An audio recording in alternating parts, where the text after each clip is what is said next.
Hello friends, once again welcome back to Alchemy Academy platform. So in this video I'll discuss about naphtha hydro treating unit. Actually जो naphtha hydro treating unit है इसकी overview के respect में मैंने एक video already बना दिया जिसका लिंक मैं अपने डिस्क्रिप्शन बॉक्स में दे दूंगा। बेसिकली मैं इस लेसन में जो फोकस करूंगा वो इम्प्योरिटीज़ क्या क्या प्रेजेंट होता है naphtha में, जो क्रूड ऑयल होता है वो क्या होता है कि सीडीज वीडीज में जाता है क्रूड डिस्टिलेशन कॉलम में, बट वहाँ पे इम्प्योरिटीज़ का रिमूवल नहीं होता, ओनली सेपरेशन कंपोनेंट्स का सेपरेशन होता है। तो एनएचटी क्या है? Naphtha hydro treating unit. तो नैफ्था में भी वो impurities like organic sulphur, organic nitrogen, जो ऑक्सीजन होते हैं, मेटल्स होते हैं, वो कैरी ओवर होके आ जाते हैं। तो इनको रिमूव करना है। तो यहाँ पे जो बेसिकली मैं फोकस करूँगा, इनको रिमूव कैसे करते हैं और क्यों करते हैं, और नहीं करेंगे तो क्या इफेक्ट पड़ेगा, क्योंकि जो ओवरव्यू का वीडियो है मैं ऑलरेडी बना चुका हूँ। तो I not focus much about NHT unit. Just मैं समराइज कर देता हूँ। एनएचटी यूनिट में क्या होता है, जो इम्प्योरिटीज जैसे मैंने बताया कि जो क्रूड है, जो कच्चा तेल है, क्रूड है,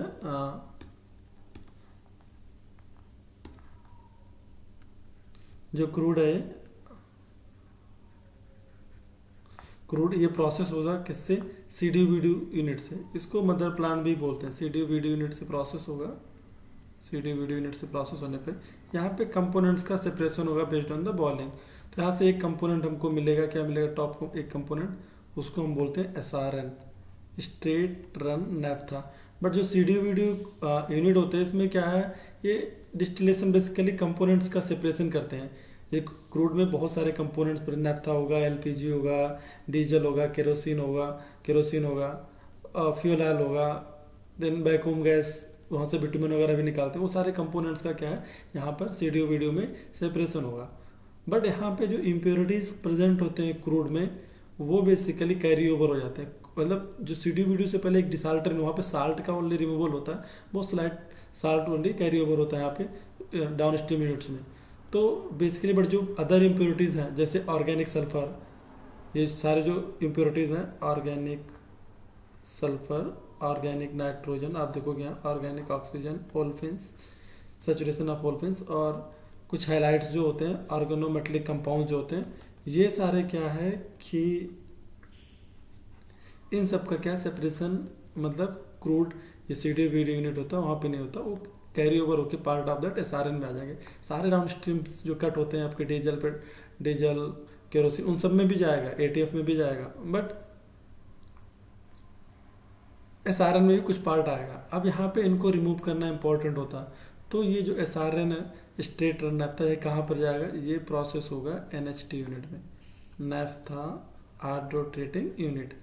तो एनएचटी यूनिट में बेसिकली प्रोसेस होने के बाद हमें क्या मिलेगा? स्वीट नैफ्था मिलेगा। यहाँ पे कंपोनेंट्स का भी एनएचटी में सेपरेशन हो जाता है। वन मिल जाता है हमको लाइट नैफ्था, और एक हो जाता है हैवी नैफ्था। जो नैफ्था ट्रीट हो जाता है, ट्रीट होने के बाद जो नैफ्था होता है उसको हम क्या बोलते हैं? Sweet naphtha, sweet naphtha.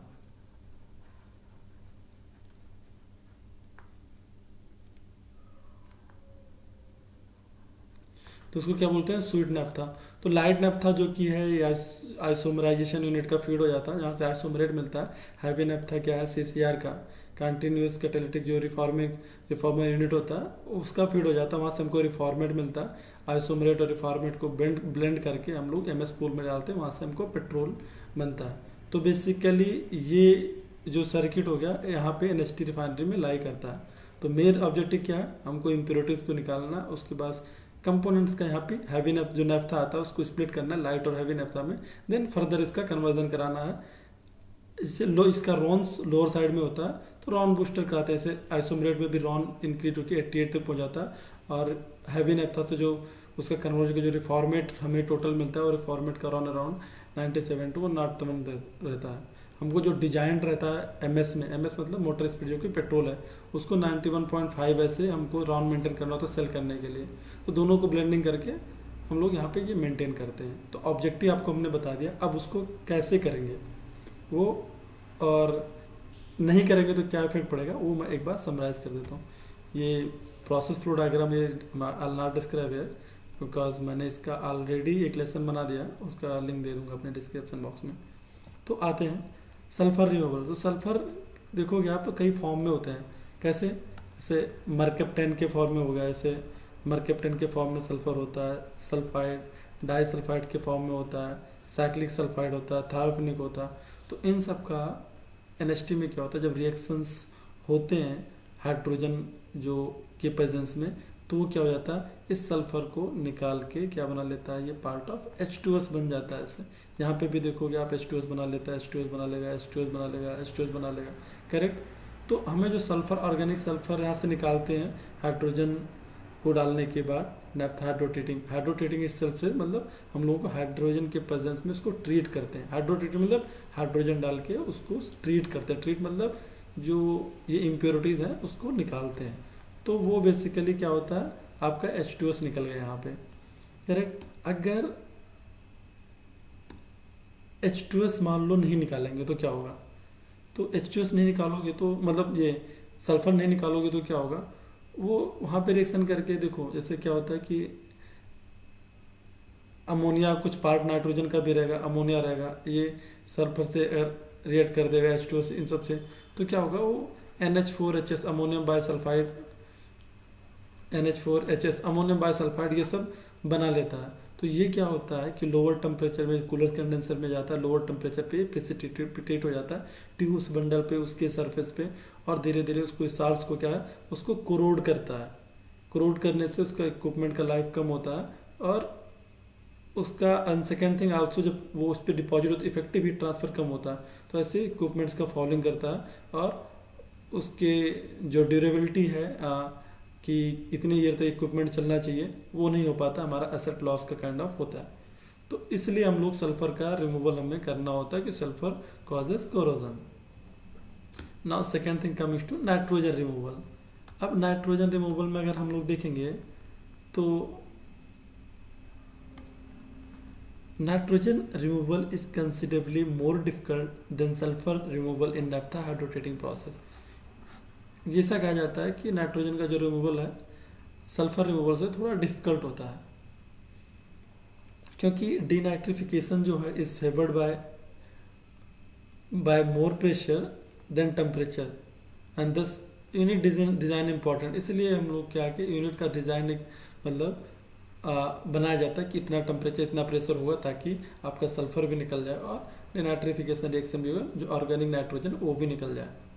और सेकेंड थिंग, अगर नाइट्रोजन नहीं निकालोगे तो क्या होता है कि अगर जो प्लेटफॉर्मिंग कैटलिस्ट होता है वो contains 0.5 bed ppm of nitrogen and normally less होता है। So why it is required, any organic nitrogen that enters the platforming unit will react to ammonia and further with the chloride in the recycle gas to form ammonium chloride.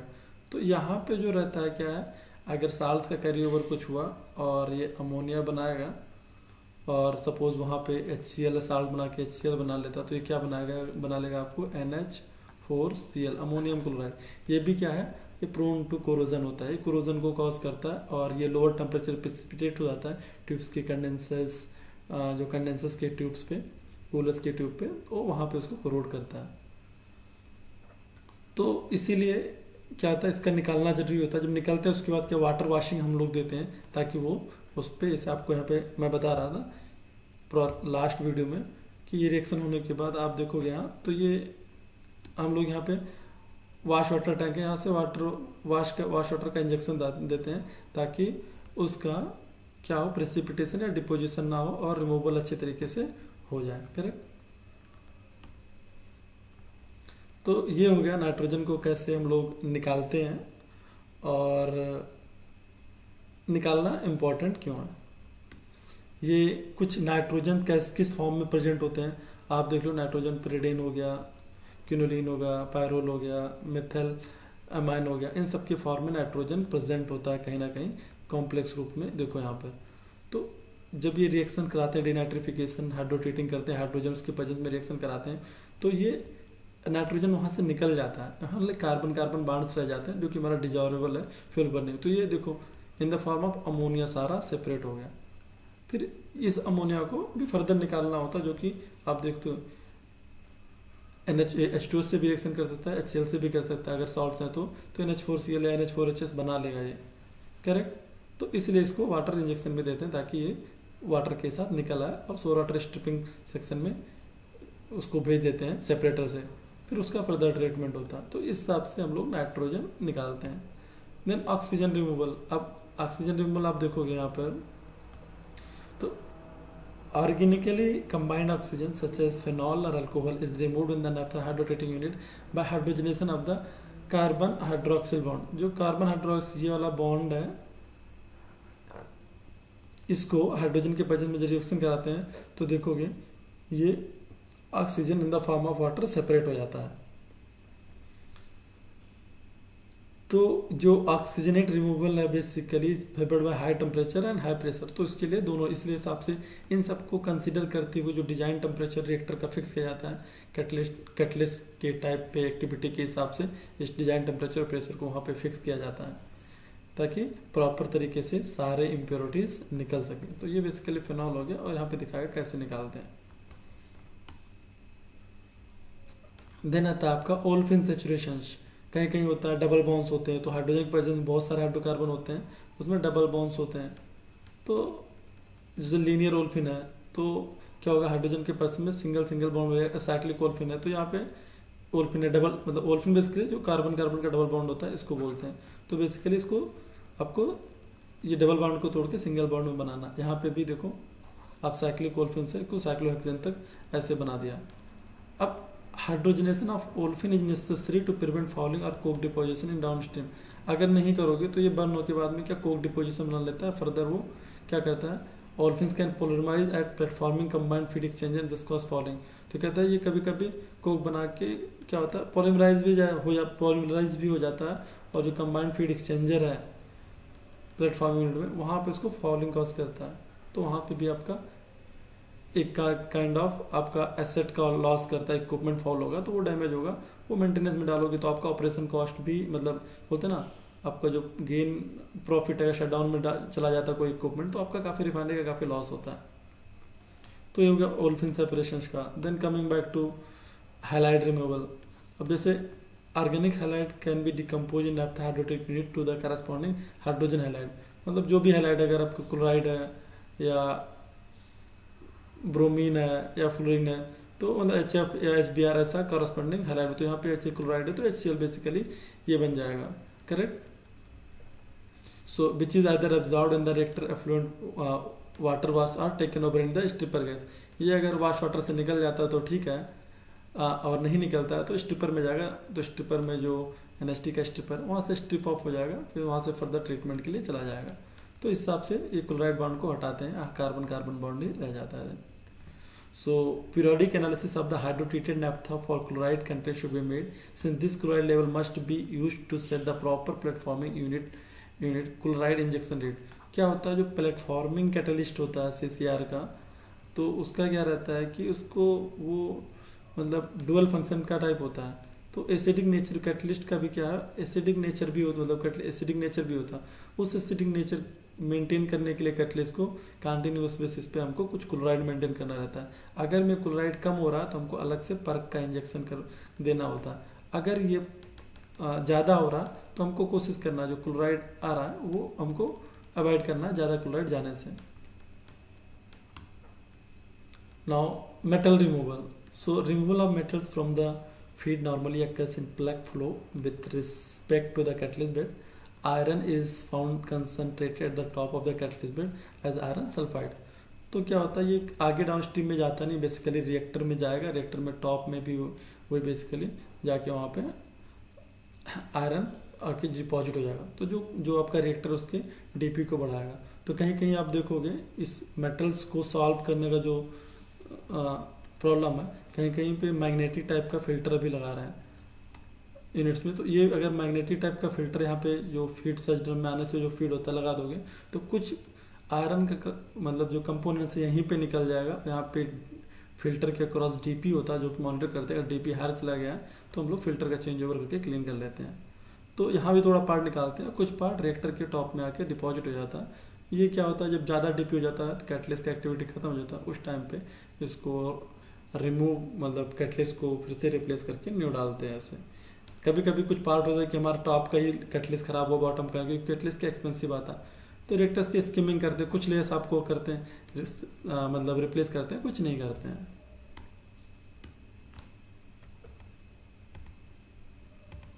तो ऐसे आपका metal का removal हो जाता है। जैसे arsenic होगा, even though it is rarely found in excess as one weight part play in straight and naphtha. Straight and naphtha बहुत कम होता है, ये इज ऑफ मेजर इंपॉर्टेंस, मतलब ज़्यादा इंपॉर्टेंस क्यों होता है आर्सेनिक रिमूवल का।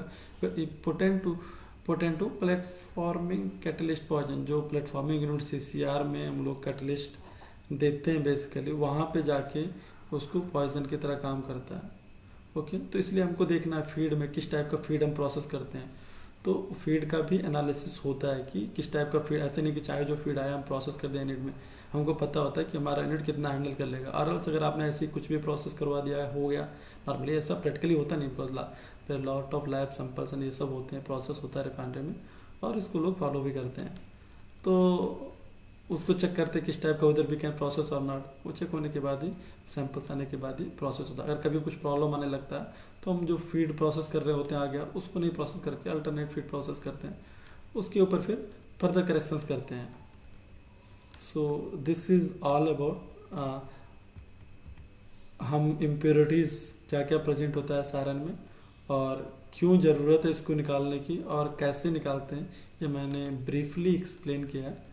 सो I hope you understood it well. अगर आपको कुछ डाउट है तो कमेंट बॉक्स में आप कमेंट सकते हो, I will try to resolve it. So और कुछ भी आपको अगर जानना है किसी यूनिट्स के बारे में तो कमेंट बॉक्स में आप कमेंट कर सकते हो। I will try to make one video for particular your query. So guys, thank you so much.